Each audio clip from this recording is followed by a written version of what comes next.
네, 전국의 가장 뜨거운 현안을 여야 의원 두 분과 이야기 나눠보는 시간입니다. 최고의 정치, 오늘도 두 분 나와 계십니다. 먼저 더불어민주당 홍익표 의원님 안녕하세요. 네, 안녕하세요. 그리고 국민의힘 윤영석 의원님 안녕하세요. 네, 안녕하십니까. 오늘이 최고의 정치 마지막 시간입니다. 내년부터는 저희들이 좀 개편을 해가지고 다른 코너로 좀 찾아뵙도록 하고요. 의원님들 마지막 인사는 저희들이 토론 끝나고 시간을 좀 드리도록 하겠습니다. 김경래 최강 시사는 실시간 방송 유튜브로 보실 수 있고요. 샵 9730 문자 기다립니다. 짧은 건 50원, 긴 건 100원이고요. 스마트폰 콩 이용하시면 무료로 참여하실 수 있습니다. 오늘 마지막 시간인데 토론의 룰이 굳이 필요하겠나 이런 생각이 듭니다. 그냥 좀 자유롭게, 자유롭게 하시죠. 편하게 좀 말씀하시면 좋겠고요. 오늘 연말인데 오늘 12월 31일인데도 국회는 마지막까지 좀 바쁘네요, 그죠? 여러 가지로.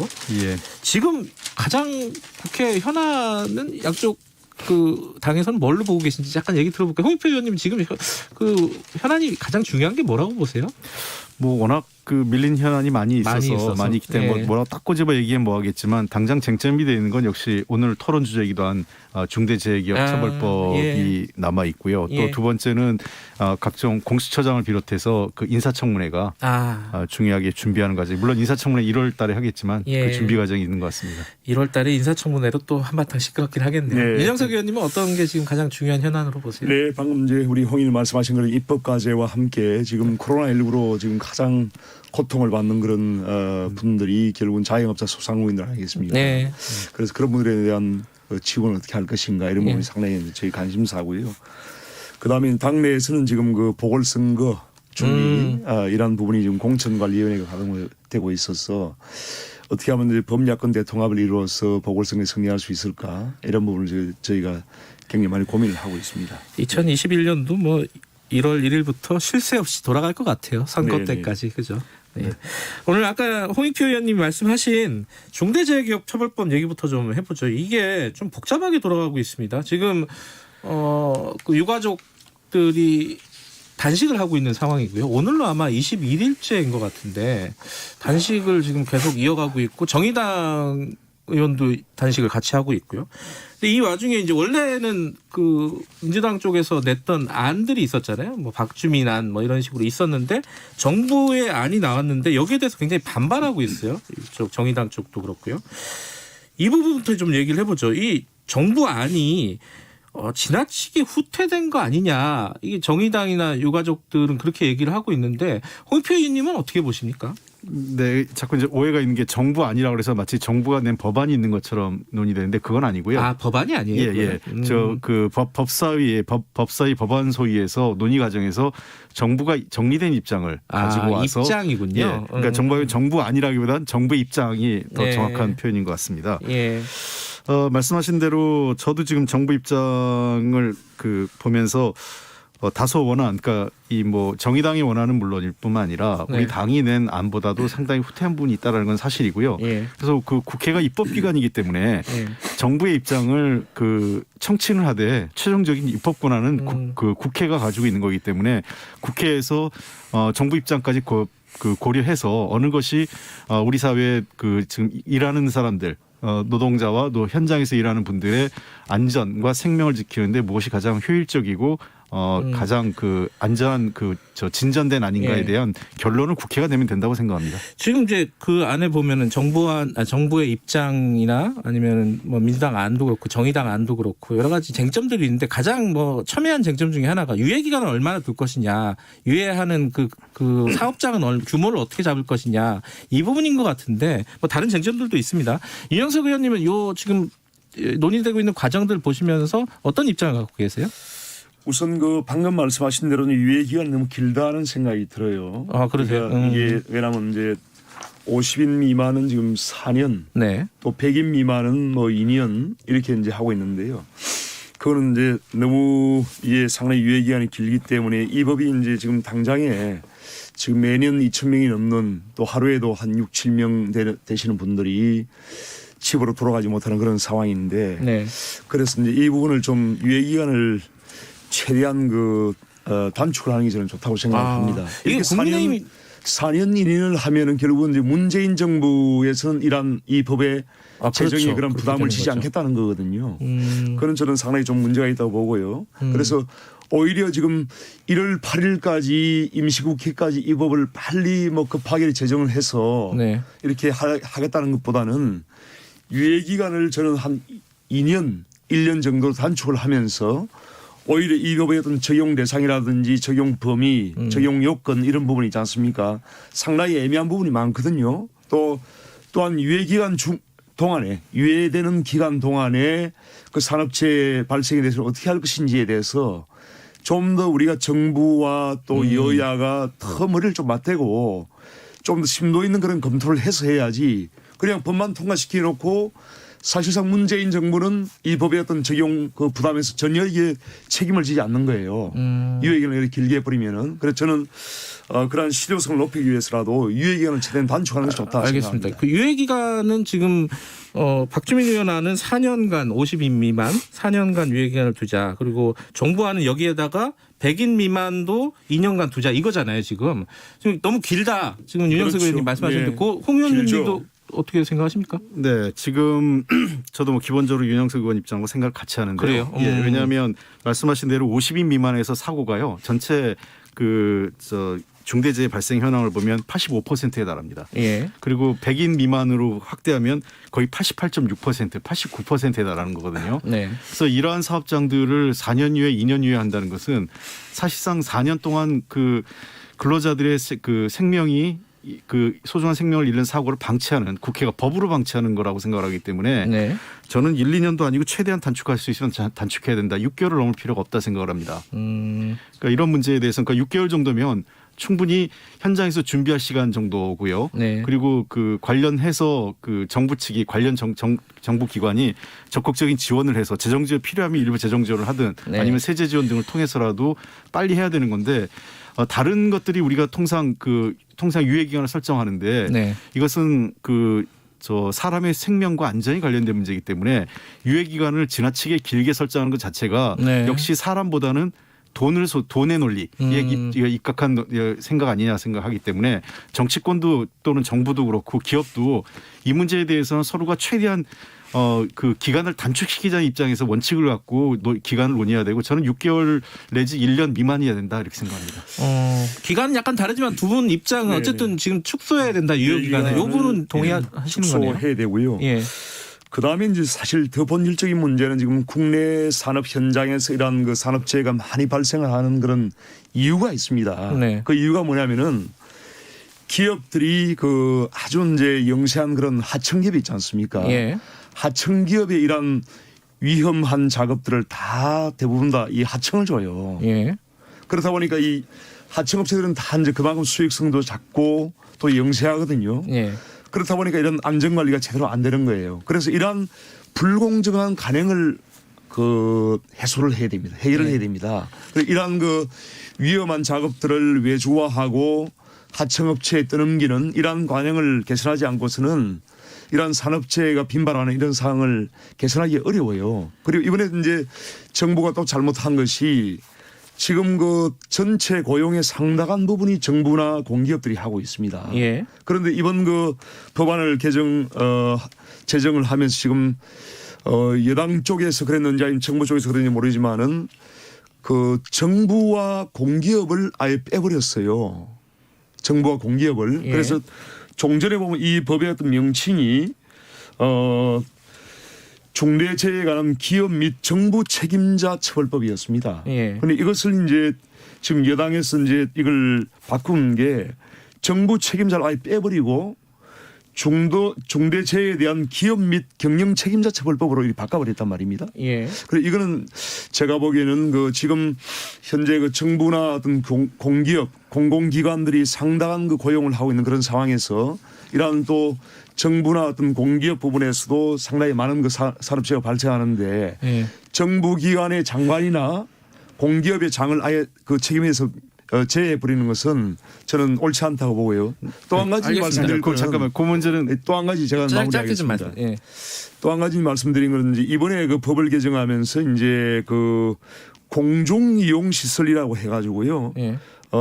이런 소규모 그 자영업자들 카페, 제과점, 뭐 음식점, 목욕탕, 노래방, PC방, 학원, 뭐 고시원, 산후조리원, 어린이집, 뭐 실내 골프장, 실내 주차장 이런 그 바로 자영업들 있지 않습니까? 예. 그런 자영업에서 이런 그 사망 사고나 어떤 재해가 발생할 경우에 그런 자영업자들을 처벌하는 이런 조항이 들어갔단 말입니다. 그래서 이러한 부분에서 그 지금 600만 자영업자와 소상공인들까지 이런 그 법의 적용 범위를 넣는다는 것은 상당히 좀 너무 광범위하지 않느냐. 알겠습니다. 그래서 이러한 부분에 대해서 제가 앞서 말씀드린 대로 1월 8일까지 이걸 자꾸 이제 여당에서 서두르지 마시고 알겠습니다. 조금 예. 그거를 면밀하게 검토를 해가지고요. 그러한 적용 대상, 적용 요건, 유예기간을 설정해 놓으려고 생각합니다. 예. 홍익표 의원님. 예. 이게 좀 그 사실관계 좀 바로잡아야 돼서요. 예. 자꾸 이제 여당에서 뭘 바꿨다고 얘기하는데 사실이 아니고 예.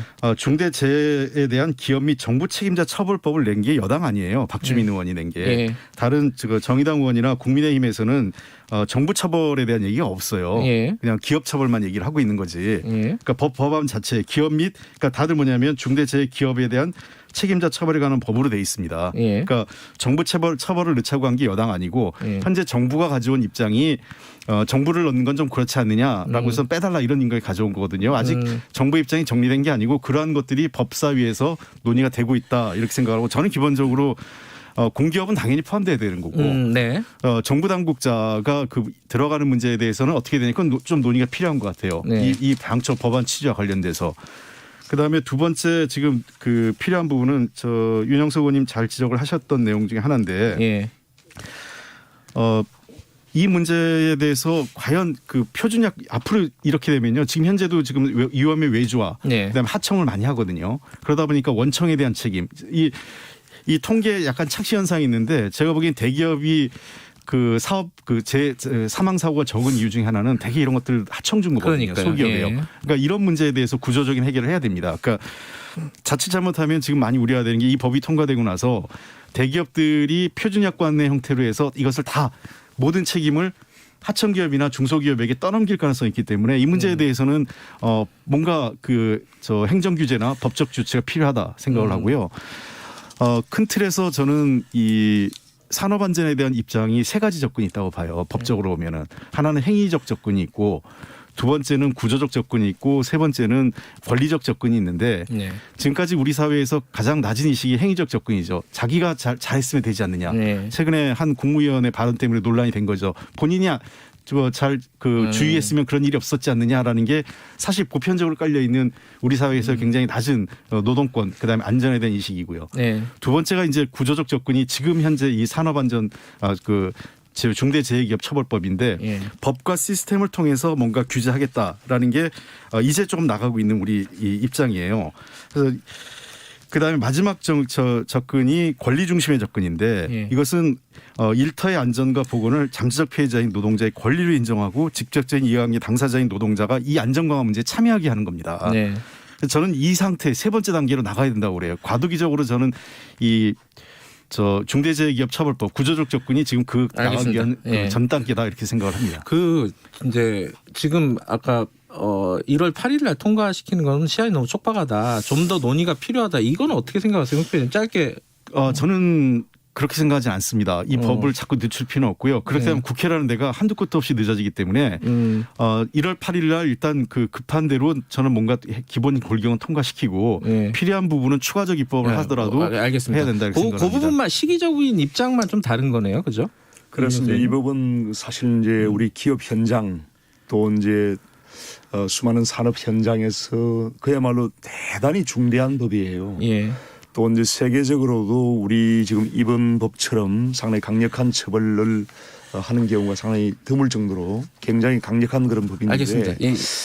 이런 부분에서 이제 지금 코로나19로 상당히 많은 기업들 또 중소기업들 영세기업들이 상당히 많은 그 어려움을 겪고 있는 상황에서 이거를 정치적인 이유로 이렇게 급하게 서두를 이유가 없다는 것이 그래서 저는 한 달, 두 달 정도 충분한 지금 유예기간을 4년씩 두자면서 이거를 앞으로 일주일 만에 통과시키자. 이건 저는 조금 너무 정치적인 알겠습니다. 그런 입장에서 그 부분에 대한 입장은 좀 다르신데 조금 더 면밀하게 검토해서 사후에 발생할 수 있는 그런 부작용을 최소화하면서 유예기간은 대신 대폭 축소하는 쪽으로 하는 것이 맞다. 알겠습니다. 이렇게 생각합니다. 제가 한 가지만 좀 여쭤보면은 근데 지금 정의당이라든가 유족들도 저희들이 그 김민석 이사장도 인터뷰를 했거든요. 했더니 여야의 공이 좀 불만을 갖고 계세요. 여당한테 불만은 아니 이게 다른 것들은 그렇게 신경 쓰면서 속전속결로 처리하고 그러는데 왜 이 법은 그렇게 손을 놓고 있었냐. 지금 와서 막 서두르는 게 참 이게 이해가 안 된다는 거예요. 일단 기본적으로. 그리고 야당은 솔직히 뭘 했느냐. 처음에 중대기업법 처벌 찬성한다는 얘기만 했지 뒷짐만 지고 있었던 거 아니냐. 여당이 하든지 말든지. 이 양쪽 다 지금 불만을 갖고 계시단 말이에요. 그거는 한 말씀씩만 들을게요. 홍표 의원님 먼저. 네.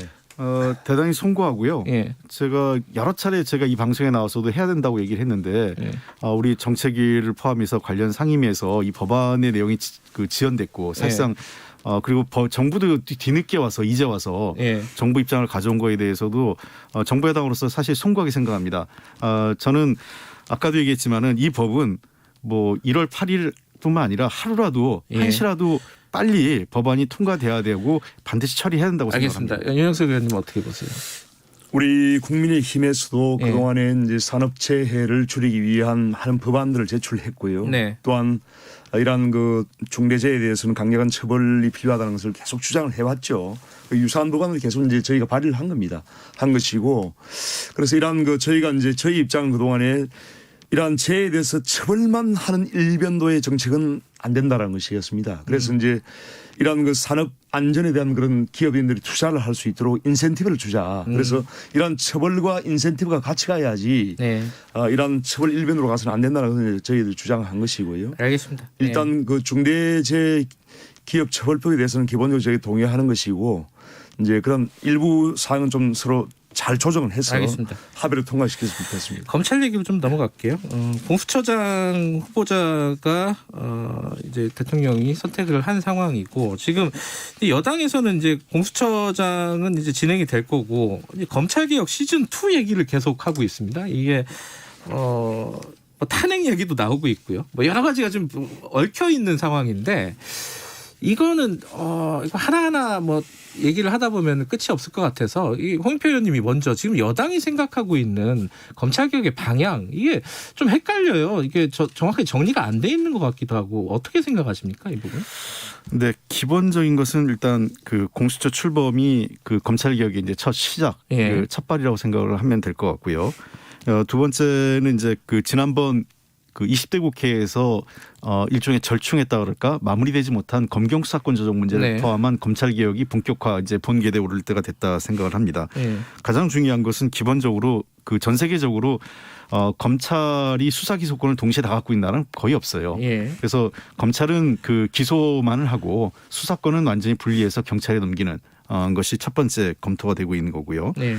두 번째는 그 전에 이미 조국 장관 취임 전부터 박상기 장관 시절부터 윤석열 검찰총장도 직접 얘기한 바가 있고 당시 법무부도 발표한 바가 있는 검찰 개혁과 관련된 그 내용들이 있어요. 그러한 내용들은 필요하면 그 법무부나 검찰 내부의 그 행정명령으로 또는 필요하면 입법화해서 한다라는 거고요.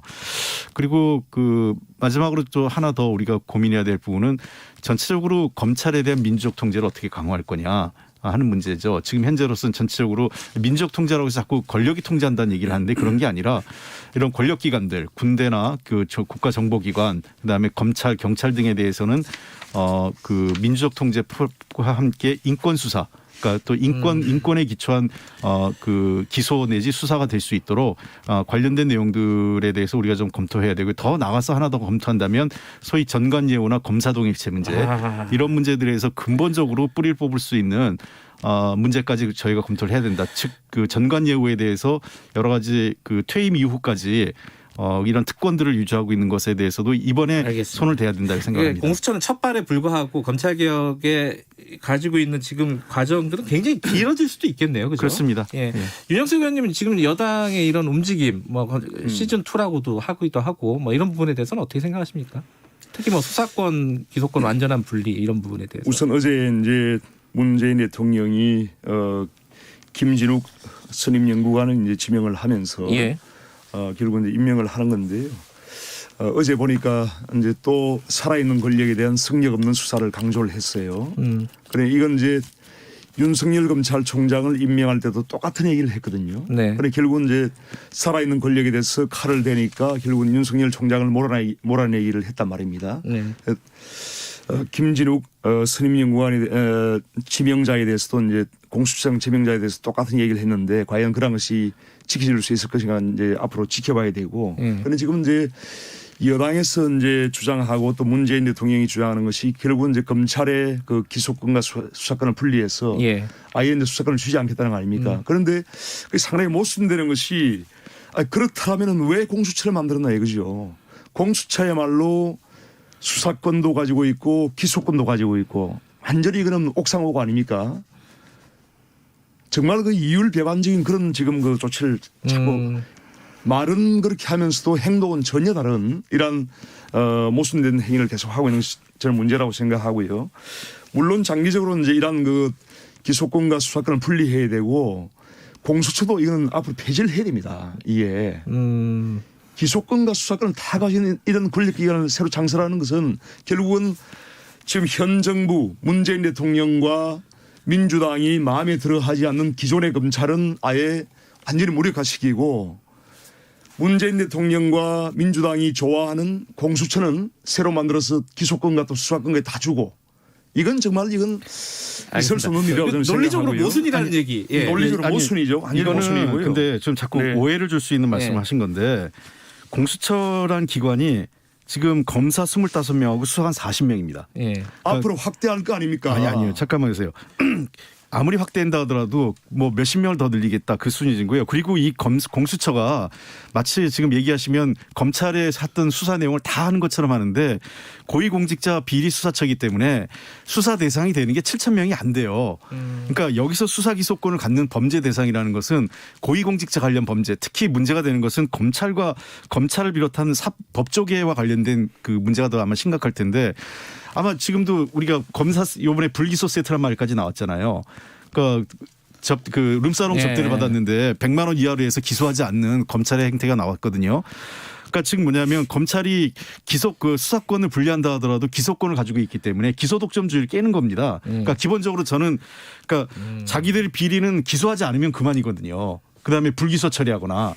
그래서 저는 공수처요? 공수처가 없어지는 날은 검찰의 기소 독점이 깨지는 날입니다. 그러니까 그리고 검찰의 비리에 대해서 어느 정도 그 정리가 되고 나면 정말 공수처 없으면 좋겠죠. 그러나 저는 우리 사회가 조금 더 고위공직자 특히 검찰과 이 사법과 관련된 비리에 어느 정도 투명해질 때까지는 공수처가 있고 공수처가 일반인들을 범죄로 대상은 또 아닙니다. 알겠습니다. 그래서 하나만 더 얘기하면 궁극적으로 얘기하면 법조 3륜이란 말 혹시 아세요? 예.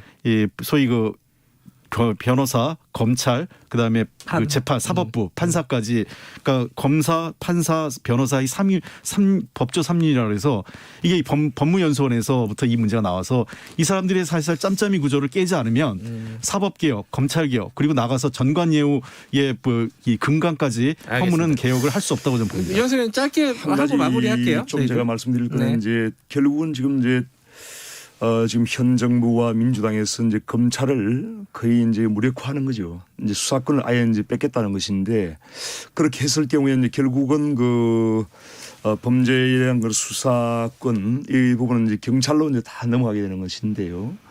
최근에 이제 이용구 법무차관에 대한 그 택시기사 폭행 사건에서 보다시피 지금 경찰의 그런 그 권력자들에 대한 봐주기 수사가 지금 일반화되어 있단 말입니다. 알겠습니다. 그런 상황에서 과연 경찰을 이렇게 이제 비대한 그런 권력을 줬을 때 이것이 과연 제대로 될 수 있겠느냐 하는 그런 부분에서 상당히 이제 그런 것을 어떻게 견제하고 어떻게 정상화시킬 것이냐 하는 부분에 대한 상당히 많은 그 제도 장치나 또 어떤 앞으로의 그런 조치가 있어야 돼요. 그러니까 야당에서 그런 없이 야당에서 그런 제도 장치 가져와 주세요. 그런 부분이 없이 이렇게 한다면은 경찰이 또 이제 제2의 검찰과 같은 그런 권력기관이 되는 것을 방지할 수 없다고 저는 생각합니다. 알겠습니다. 이거 앞으로 국회에서 잘 논의해 주시고요. 저희들 최고의 정치 이번 주로 마무리를 할 겁니다. 다 내년에는 이제 다른 코너로 좀 찾아뵙도록 하고요. 그동안 8개월 동안 굉장히 고생 많이 하셨고요. 두 분 뭐 상대방에 대한 덕담도 좋고 청취자분들에게 인사도 좋고 한 30초씩만 듣고 얘기하죠. 윤영석 의원님 먼저 해주시죠.